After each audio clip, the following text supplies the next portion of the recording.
So, what even is a skinwalker? Legends are complex things. They're the meeting place between the known and the unknown. They're a way for us to explain the unexplainable, and they're probably the first way we used to try to understand the world around us. Today, in a time when most of our world has been explained away by modern science, it's not uncommon for us to long for a piece of that unknown. We want a taste of the primal fears and beliefs that our ancestors held, along with the feeling that there's still more to the world than what we see at first glance. It's from this basic human desire that we continue to create and build upon legends in the internet age, now spreading them across the world in an instant.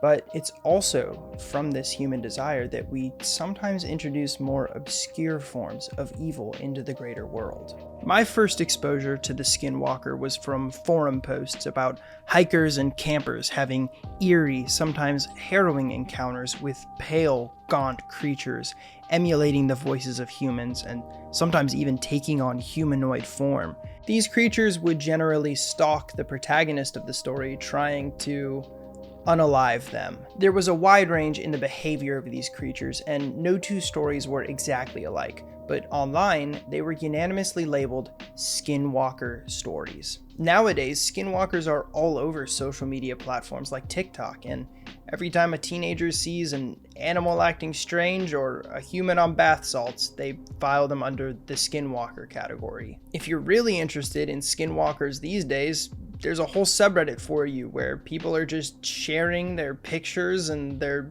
videos and stories and talking about skinwalkers. At this point, the modern lore surrounding skinwalkers has begun to vaguely solidify, the keyword there being vague, because the definition of a skinwalker has to remain vague, so that anytime an animal is acting weird, or a human is acting weirder, or someone is making a really crappy hoax,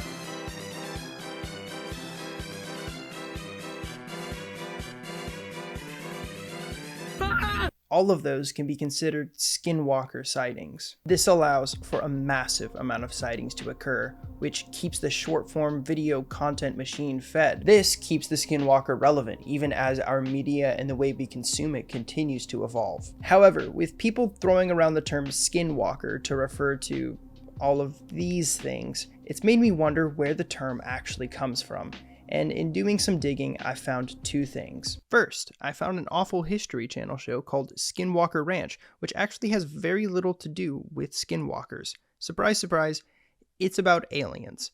Although Skinwalker Ranch is kind of interesting in its own right and maybe deserving of its own video, it doesn't belong here at all. But the second thing I found is that the Skinwalker is actually a Native American legend, specifically from the Navajo Nation in the Southwest United States. Now, a lot of people just stop here. They've found some Native American legend that backs up their creepy story, and that's that.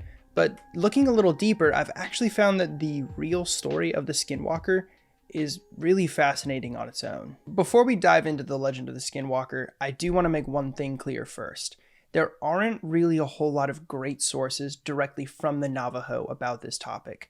Now, it's definitely an important part of their folklore, and skinwalkers seem to even be an important part of modern life within the Navajo Nation, but they are not keen on sharing any details about the legend itself. On top of that, most of the non-Navajo sources that you find online are really just fluff pieces that go over often contradictory, really basic surface level details about the skinwalker. So accurate information is definitely hard to find. So with all that said, there are bound to be some inaccuracies within this video, but I've tried to find the most accurate sources that I could and cross-check them with each other, so I think I've painted a fairly accurate picture of the skinwalker. So the Navajo word for skinwalker is Yi-Naldalushi, which I'm pretty sure I'm not saying right, but essentially it translates to, "with it he goes on all fours." Now here's the thing, this is not actually a term used by the Navajo to refer to any kind of monster. It's actually a title given to medicine men who practice black magic and shapeshift into animals. So the skinwalker is less of some weird creature out in the wild, and it's more like some kind of were-witch, with the specific legend of the skinwalker differing pretty heavily from other shape-shifting myths from around the world. First off, it's believed that you don't become a skinwalker, you're taught how to be a skinwalker. The whole idea is actually that there is a secret society of skinwalkers blending in with the Navajo people, while holding evil rituals and feasts throughout the night in secluded caves. Their entire society is thought to be some warped, twisted version of regular Navajo society. It's not known exactly how, but they seduce new members into their order, generally medicine men, with the promise of dark powers. The entire process of becoming a skinwalker is kept secret, but it's commonly believed that the final step in the process is to kill a family member and eat their flesh. These witches gain their powers by wearing the hides of animals like coyotes, wolves, or foxes. The reason they do this is that when they wear one of these animal hides, they actually gain some of the attributes from that animal. For instance, a skinwalker may wear a fox pelt to be especially sneaky, or a wolf pelt to have an increased power in combat. There are differing accounts as to whether or not the skinwalker transforms fully into the animal whose hide it's wearing, or if it just takes on some of its physical characteristics, but nonetheless, they're some kind of weird supernatural powers. Now, even in stories when skinwalkers do fully take on an animal form, there are ways to tell them apart from real animals. First off, while they're in that form, their eyes will still look more human-like than animal, and while they're in human form, their eyes are actually said to look more animalistic than any person's. On top of that, while they can fully look like an animal, they can't quite match its movements, so it will generally be awkward and unsettling. That's the main way to spot out a skinwalker. Shapeshifting using the hides of animals is the skinwalker's most famous, most creepy, and probably most original power. However, they do have other abilities, specifically curses. Much of skinwalker magic seems to be driven from a place of jealousy, so if you were to see someone in the Navajo community become very prosperous and earn an enviable position within society for a time, and then die under mysterious circumstances or due to sudden illness, that's a prime candidate for a skinwalker curse.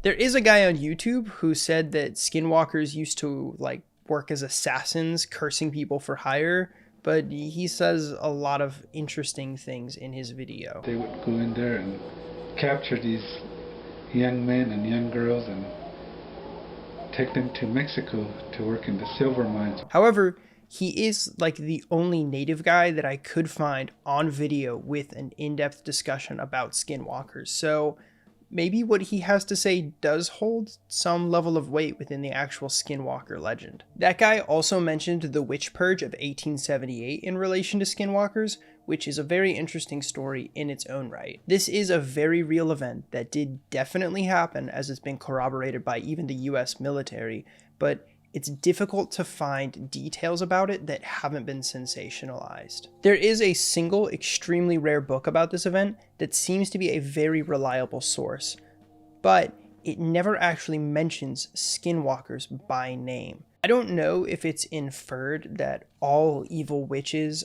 within Navajo belief are skinwalkers, or if skinwalkers are just one kind of evil witch. That said, one power of the witches within the Witch Purge story is that they are able to throw rocks like bullets fast enough to, pierce flesh and kill people.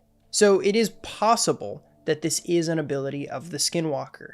It's possible that the entire Witch Purge was about skinwalkers, but it's also very possible that it wasn't. On the subject of killing skinwalkers, there are a few different beliefs. Some believe that only another medicine man can kill a skinwalker, while others believe that you can kill one with ash-covered bullets.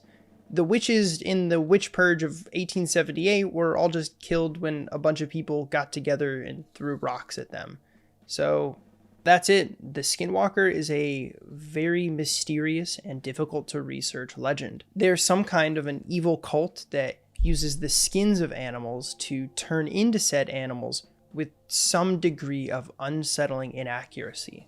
They cast spells, and they're probably still considered a threat to some extent within modern Navajo society. Beyond Skinwalker Ranch, a spin-off show of the History Channel show Skinwalker Ranch, which happens to have a lot more to do with skinwalkers than its parent show, but still nothing to do with history, would have you believe that the Navajo are very terrified of skinwalkers to this day. Unfortunately, every Navajo I found talking about skinwalkers is pretty old, so I don't know how younger members actually feel about the story. However, I do believe Beyond Skinwalker Ranch may not be the most honest show on television. So in my research, I found a few things that people mostly agree on are skinwalker traits, but I also found a lot of things skinwalkers might be and how they might behave or act. And I think that that's due to the sheer amount of secrecy that comes from the Navajo community about this legend. But that's what makes this the perfect legend for people to build on today. They can take the core idea of an animal human thing, strip away all the nuance, combine it with other Native American legends like the Wendigo, and give their creepypastas legitimacy by tying them to a Native American legend. I even see people today calling skinwalkers cryptids, although they have like nothing in common with actual North American cryptids like Sasquatch. They're just people. They're people wearing animal pelts. They're furries. This is literally a furry outside of a zoo that caused a real news article to be written about skinwalkers. So this is my first video, and I'm not sure how to end it. I'm not trying to condemn anyone for using the skinwalker online today. Like I mentioned at the beginning, I've read a lot of internet skinwalker stories and I've really enjoyed them. I just made this because I haven't seen anyone put together a great summary of the actual Navajo skinwalker legend online, and I think it's a really cool one, so I tried to do it justice here. So if you enjoyed this, it would mean a lot if you would hit the like button, and if you're interested in seeing more within this genre of content, feel free to subscribe because I have a few more videos planned. If you're still watching this far, it means a lot that you watched through the whole thing. Bye.